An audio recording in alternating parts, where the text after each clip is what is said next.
Good evening, everybody. This is probably the update that most people have been waiting for all summer. So after 4 months, I can officially say that we are returning to the pool.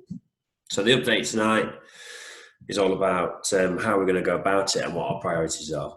Now, I'm still furloughed from my BPL role. So as my role as BSS head coach, I've been in talks with the staff at BPL and confirmed the details that are going to follow in this video. And I'll include when I'm officially back at work later on in the video. But I've been in contact as BSS head coach with BPL staff. We've decided that there are 7 main priorities that we've got to focus on when returning back to the pool. Number 1 is obviously safety of all, not just swimmers and our members, but also staff as well, all the way throughout. Number 2 is injury prevention. We don't want to come back all guns blazing and get injured. Number 3 is reconnecting with our team, all areas of our team. Number 4 is reconnecting with our love of the sport. Because we've missed it, it's not as if we can play football in the back garden or go for a swim in the back garden, but reconnecting with that love of the sport. Number 5 is then becoming a little bit more specific on looking at improving our stroke technique, our efficiency and race skills wherever we can. Fitness and training then comes 6th, and then 7th is the love of racing into competitions. Obviously, we don't know when competitions are going to start, so we're not at all focused on how fast we're going to be. And even fitness and how fit we are in the pool is only 6th in our priority list. So those things aren't important straight off. A little word about timetable. We've got a temporary timetable for week commencing the 27th of July and the month of August, and we'll revisit that ready for September should anything change and advice change from the government. It's not a program that can fit everybody's needs and everybody's wants. It's just impossible to get the social distancing measures to make sure it's safe for everybody. But we have done the best that we possibly can using the information that you've sent to us via the survey and also what is available at each site. So we've come up with the best possible program that we can during this temporary time. So week commencing the 27th of July, which is a Monday, we'll start with 6 sessions available for A and B squad throughout Monday to Friday. Development will have their normal Monday, Thursday and Sunday sessions, although they might be at slightly different times on those evenings. Again, that's to limit the number of people in the pool at any one time, but also allow different groups of people to access the swimming pool. And development and link will run from the 27th of July all the way through without any changes. From the week after, the 3rd of August, A and B squads then get 8 sessions available through Monday to Friday. We're not utilising the Saturday morning slot at the moment due to space and other users using the swimming pool. I think 8 sessions Monday to Friday will give us a good enough, well, it's definitely enough pool time that we need throughout the summer. And there's enough sessions there available as well without demanding those sessions from like your local community clubs. They're probably going to come back on reduced hours and reduced space. So with 8 sessions available for A and B, there's no real need to go and use that community club program if there are others in that program that need to use it more. Obviously for link and development swimmers, we'd encourage to use it as much as you can. But for A and B, there's plenty of water time there for you that you don't necessarily need to use that. Specific to the priorities then, our priority number 1, safety for all. You'll be interested to know what sort of procedures that we're going to follow. Each site is slightly different depending on what's going off in that site. So obviously Retford and Worksop are pretty close because they're identical buildings. Burcoats is slightly different because of the size of the pool and the shape of the building and things like that. All of those sites will be sharing their walk around videos that they're going to post. So we'll be sharing it on the social media about where to go and how to access the sites and going through the changing rooms. But from our point of view, the things that we've done are set for safety for all. We're going to have separate afternoon sessions for A and B squad. so we can maximise the space that we've got in the swimming pool and minimise the number in it.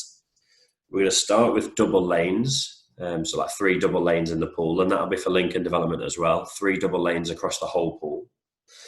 We've got an option of reducing that to single lanes based on the latest swimming league guidance, but we've decided that we're going to start off with double lanes and then reduce as long as behaviours, and once those sort of protocols and procedures are becoming more normal and everyone understands, we've got an option of reducing to single lanes, and we'll probably start with reducing A squad down into single lanes, seeing how that goes, and then sort of delivering that across squads if we need to.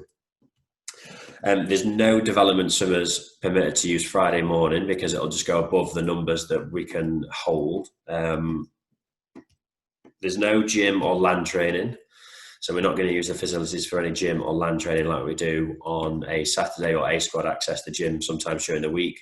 But because of the booked sessions that people have to then book to go and use the gym, we're not going to use them. We can already do workouts at home as well with that. You might have heard on the news about being beach ready. And what that means is that you've got to arrive at the centre already dressed with your training costume on underneath your clothes. That limits the contact in the changing rooms and just reduces risk throughout the changing room as well. So beach ready. And wherever possible, particularly with A and B squad, is that you can walk through the changing rooms on arrival, straight onto poolside, and then you can put your clothes in your bag on poolside. We're the only ones that will be using the pool hall. So be getting undressed like you would do at an open meet down to your training costume. There's no changing on poolside as a general rule anyway. But you can get undressed down to your training costume on poolside, put your clothes in your bag. You've got then, when we finish the session, the sites won't be having their showers on, whether you'll be encouraged to shower before you arrive at the site and then go home and shower afterwards. We're asking people to get out within 15 minutes. So get out of the pool, go get changed and leave the building within 15 minutes. So there's no socialising in the change rooms. There will be a lot of signage around the change rooms about where you can get changed and socially distant measures in the change rooms as well. With younger swimmers, like in link squad or development, one parent is permitted to go into the change rooms for their swimmer if their swimmer needs help. Similar on the balcony, one viewer on the balcony is permitted per swimmer in the pool. Now, there's flexibility around that. If you've got younger siblings that you can't leave at home, for example, that's absolutely fine to bring those younger siblings along as well. But wherever possible, only one person to view in the spectator area.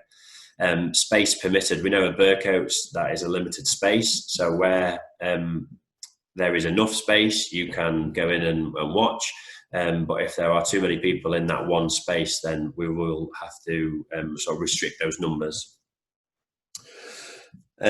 All the lanes in the swimming pool are going to go the same way around, so usually they go opposite around so that there's no clashes of arms going in opposite direction, but due to the risk of sort of breathing in and out, exhaling across the swimming pool, you spend less time if you're going past each other than obviously you do if you're swimming up next side by side to each other. So all lanes are going to go the same way around. We're going to stick to really like low aerobic work, so we're not inhaling or exhaling heavily, and that will reduce the risk of any sort of contamination as well. We're not permitted to borrow any equipment, and we can't help with goggle fixing or hat putting on, or we can't fill drinks bottles and things like that. So we can't help any, and that's any age as well, unfortunately. So link squad or development that struggle with putting hats on or need their goggles tied up, we can't do that, unfortunately. So that your kit will have to be ready at home, get it prepared at home before you come to the session. There's extra cleaning provisions at all sites, so there's a lot more cleaning going on throughout the day. A lot of hand sanitizer stations throughout the site as well. You'll see those clearly marked. When you're waiting for swimmers, so once you've finished, the session, there's no room in reception for parents to wait in reception for their swimmer. Because of other people accessing different parts of the site, you will be asked to wait outside or just remain in your cars. Again, there's a bit of flexibility around the younger the swimmers, the more flexibility there is.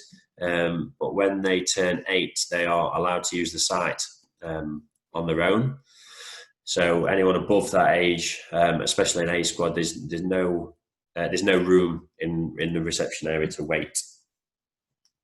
And we're also going to reduce the number of poolside helpers. So there's no poolside helpers going to be on poolside for any squad, unless they are level 2 qualified.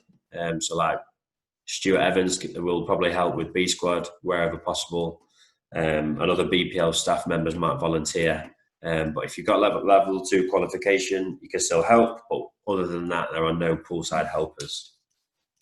Again, it just reduces the number of people in that area. So that's everything. Well, that's a lot of what we're doing for safety for all, our first priority. After that, it becomes about injury prevention, but also priority number 5 as well, about we're having low intensity work. We're just going to keep it nice and long aerobic. We're going to be skill based. So we're looking at technique, we're looking at efficiency, and we're looking at raised skills. Everything that's important to us anyway, but they are going to be the main focus ahead of trying to get fit or trying to get faster. Effort-wise, we're really going to have a look at sculling, feel for the water, and we're going to build the volume up. So like how far people swim, we're going to build that up throughout the summer. So we're not going to come in and do loads and loads of meters straight away. We're going to make sure that we're going to control it. We've done a lot of land-based conditioning, and I've tried in recent weeks to try and get some upper body conditioning, particularly around the rotator cuff muscle as well on the Facebook workouts, just to aid to that injury prevention. There's a couple of you with injuries that I'll want to try and talk to individually and how we're going to manage that coming back to the pool. Priorities like 3 and 4 about reconnecting with the team and reconnecting with that love of the sport. We're going to continue the sessions throughout the summer. Usually we'd have a week break, a week shutdown, particularly for A, B and development squad. We'd have a week without training. Obviously we've had enough of weeks without training, so we're just going to continue throughout the summer. And that also helps with us shutting down with a week and a half left to go in March. We sort of repay that we're going to continue through it in August. And then fitness and training, again, we're going to build those sessions, but it's not our main priority yet to get people fit all the way through. And then the last thing that we're really thinking of right now is racing. Obviously competitions have been cancelled up until December for national and regional level competitions. We don't know when local competitions can start again, so we could potentially run time trials like we did before lockdown happened in March. We could potentially run time trials, but at the minute we're advised not to use the starting blocks for repetitive touches of the blocks. So right at the bottom of the list is racing and competing, and we'll need a bit more information yet before we can really look at that one. Direct debit payments will be restarting on the 1st of August for all members, and the prices as communicated in March. So we had planned that small price increase for April, and that will stand from the 1st of August. A lot of the staff, myself primarily on the hours that I'm on, but BPL staff will be returning on reduced hours, and that's to protect the longevity of the programme. And to sort of make the most of that furlough scheme from the government as much as possible. And again, the whole thing about is protecting the longevity of the programme, not just coming back short term. To that end, those of you that expressed a desire to voluntarily donate a contribution are able to do so. Again, a lot of people put that suggestion forward or express that forwards on the survey. Really, really appreciate that. And it just does go to protect that longevity of the programme. This is being collected by BSS, the club at the moment, and then it'll be transferred across to BPL training programme at a later date. So if anyone does want to, the account name is Basketball Swim Squad. Sort code number is 601728. The account number is 90257596, and the reference will be COVID-19. Once that payment comes in, you'll get an email as a receipt of payment and a thanks. Again, it came from you, really. There was 5 members that in March requested to pay their direct debit payments throughout lockdown. Obviously, we declined that as all payments were frozen. And then we've had 6, so an additional person asked to pay for July as well. So this isn't an initiative that we've come up with. We've listened to what a few of the members have put forwards, and again, use that information on the survey. You are not obligated to at all, but a lot of people express that desire to help that longevity of the program. So thank you very much to those people. That's it for my update now. I know there's a lot of information. I'll try and succinctly put it on an FAQ sheet to email out. I just thought it was easier rather than send a long email to do one of these videos. So tomorrow I'll circulate the timetable for July and August along with that FAQ sheet, and I'll be returning to work on Thursday the 23rd. So I'll be returning on reduced hours in my BPL role from Thursday the 23rd. So if anyone does send me an email directly to the BPL email address, I might not be able to answer it until Thursday, until I'm officially back at work. All other BSS staff are back on Monday the 27th. So if you email them on their BPL email addresses and it's about BPL training program, they won't be able to reply until Monday the 27th at the earliest. Obviously, our BSS club emails, we can still reply there as much as we can. And like I said at the beginning, this update is from me as BSS head coach, not as the BPL head of performance swimming. I've just been in touch with the BPL staff members from a club point of view about what we can tell our members to look forwards to. So it's been, 4 months? I think we've improvised. I think we have adapted rather well. I think we've overcome this, and I think we'll actually get better at it. I think we'll be really good when we get back in the pool. Like we've been desensitized to the thing that we're sensitive to in the water. So this will give us an opportunity to come back fresh, injury-free, raring to go. And I think we'll come out of this really, really well, guys. I really do genuinely think that. Been really impressed with all of you on the cook-alongs with George, and the quizzes have been fun, and the workouts, even though they've been tough, you've done a really good job. So they're going to reduce slightly the workouts. So we've got Thursday, Friday this week. I've got my lifeguard water test on Monday next week, Monday morning, so I can't do a workout on Monday. But we're going to do one on Tuesday and Thursday next week. Then have a little bit of a long weekend rest before we get in the water on Monday the 27th. Last thing I'll say is, obviously today the government has put out something about it's mandatory to wear face masks in shops, but not in pubs and restaurants. At the moment, our guidance is that you don't have to wear one in the centre. Obviously, when you're swimming, you can't wear a mask. And when you're working out in the gym, you'll not be required to wear a mask. It might come that the government say that if you're spectating, you're encouraged to wear a mask. I mean, it won't hurt. But at this moment in time, you're not required to. But obviously, that could change. Guidance changing on a daily basis. So we'll let you know as soon as we can. So until I see you actually face to face, I'm looking forward to it. What we've got, less than 2 weeks to wait. I shall see you all in the pool very soon. Thank you, everybody.